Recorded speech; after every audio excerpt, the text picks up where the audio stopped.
വിവാഹ സ്വപ്നങ്ങൾക്ക് ഇനി പട്ടിന്റെ പ്രൗഢി. Parinaya bridal collections. Sanju fashion, SBT junction, Sreekrishnapuram, Palakkad.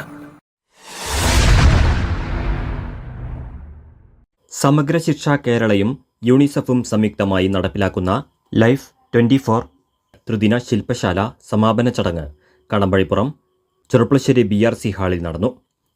ജില്ലാ പഞ്ചായത്ത് അംഗം P. മൊയ്തീൻകുട്ടി ഉദ്ഘാടനം നിർവഹിച്ചു.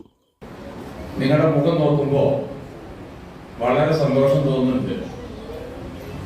ഒരു ക്ലാസ്സിൽ ചടഞ്ഞിരുന്ന ഒരു 3 മണിക്ക് ശേഷം നിങ്ങളൊരു ക്ലാസ്സിൽ ചെന്ന് കുട്ടികളെ മുഖത്ത് നോക്കിയാൽ കാണുന്ന ഒരു പ്രസന്നതയല്ല ഇന്ന് നിങ്ങളുടെ മുഖത്ത് കാണുന്നത്. എല്ലാവരും നല്ല ഹാപ്പിയാണ്. പൊതുവിദ്യാലയങ്ങളിൽ പഠിക്കുന്ന തിരഞ്ഞെടുക്കപ്പെട്ട 9ാം ക്ലാസ് വിദ്യാർത്ഥികൾക്കായാണ് ശില്പശാല സംഘടിപ്പിച്ചത്. വിദ്യാർത്ഥികളിൽ ജീവിത നൈപുണ്യ വികസനവുമായി ബന്ധപ്പെടുത്തി പ്രധാന തൊഴിൽ മേഖലകളിലെ അടിസ്ഥാന ധാരണകൾ മെച്ചപ്പെടുത്തുക എന്നതാണ് ശില്പശാലയുടെ ലക്ഷ്യം. 3 ദിവസങ്ങളിലായി കൃഷി, പാചകം, പ്ലംബിംഗ് എന്നീ മേഖലകളിൽ ഊന്നിയാണ് ക്ലാസുകൾ സംഘടിപ്പിച്ചത്. ശില്പശാലയിൽ പങ്കെടുത്ത വിദ്യാർത്ഥികൾക്ക് സർട്ടിഫിക്കറ്റ് വിതരണവും ഉണ്ടായിരുന്നു. BPC NP പ്രിയേഷ് അധ്യക്ഷത വഹിച്ചു.